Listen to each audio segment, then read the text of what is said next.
Good morning to all of my respected teachers, parents, elders and dear friends. Today is January 23rd and we have all gathered here to celebrate this special day. January 23rd, the very date reminds us of a noble son of Mother India who is wholeheartedly a dedicated freedom fighter in the history of the struggle for independence in British India. Yes, he is Subhas Chandra Bose, our beloved Netaji. Subhas Chandra was one of the famous descendants of the Boses of Mahinagar of South 24 Parganas in West Bengal. Janakinath Bose, the eminent lawyer and advocate, was his father, and his mother, Prabhavati Devi, was the eldest daughter of the respected Kayastha family of Hatkhola in North Calcutta. Subhas Chandra was born on January 23, 1897 in Kotok. Among the 14 children of his parents, Subhas Chandra no doubt did bear the most eventful life through the ups and downs of the hard reality of the freedom movement to oust the foreign dominations from India. The brilliant boy Subhas Chandra went through a zigzag academic career.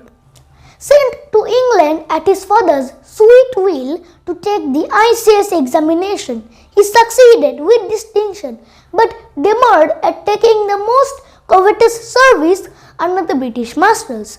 Nothing could subdue his indomitable spirit. Neither the racist Oten Sahib nor the housebound under strict police watch was enough to tackle him. Truly speaking, Subhas Chandra is indeed a vast encyclopedia, and I am here only trying to mention a bit of it. When Subhas first met Gandhiji, he was only 24 years old and Gandhiji was 51. The generation gap was evident. One just arrived ashore at Bombay, the other the anchored leader of the non-cooperation movement. In July 16, 1921, an interview meeting took place between the two. Subhas, the boiling young blood, pilloried Gandhiji with questions after questions. Answered Mr. Gandhiji, but most of them were partial, unclear and vague to Bose.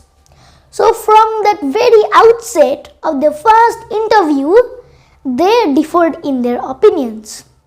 Bose's means and ends were not at all acceptable to Gandhiji. The totalitarian model of Subhas was strongly anathematized and denounced by him. Gandhiji, however, advised Subhas to meet Chittaranjan Das in Bengal. Subhas came and met Chittaranjan Das in Bengal. He was popularly known as Deshbandhu and simply got impressed. A new era was launched in Bose's life and he worked within the ambit of the Indian National Congress for nearly 2 decades or 20 years. It was for Gandhi's maneuverings in the Congress Working Committee that Subhas Chandra was compelled to resign from the Congress presidency. Gandhi-Subhas conflict was very well known at that time to mention. It was on June 22, 1939 that Subhas Chandra formed the All India Forward Bloc, which finalized the rift between the two leaders. Subhas was in search of a new path, discarding the beaten track of the Indian National Congress. In July 1943, at a meeting in Singapore, Bose took the control over the Indian National Congress from Ras Bihari Bose And from this time onwards, our beloved leader began to dream a free and prosperous India. His famous clarion call, "Give me blood, I will give you freedom," urged and inspired the Indians to join him against the British Raj. Bose and his INA or Indian National Army fought bravely to free India from the foreign rules, but they couldn't succeed in their mission. Yet they achieved a great success. Yes, they could give the British so tremendous a shock that they could clearly realize that their days in India were numbered.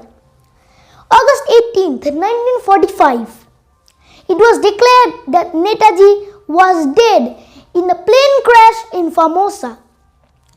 But this news was fabricated and baseless, having no concrete proof in its support. Netaji's death therefore still remains a mystery till now. Even the independent Indian government isn't sincere to unveil this mystery. But why? Dear government, why? Is there any honest reply?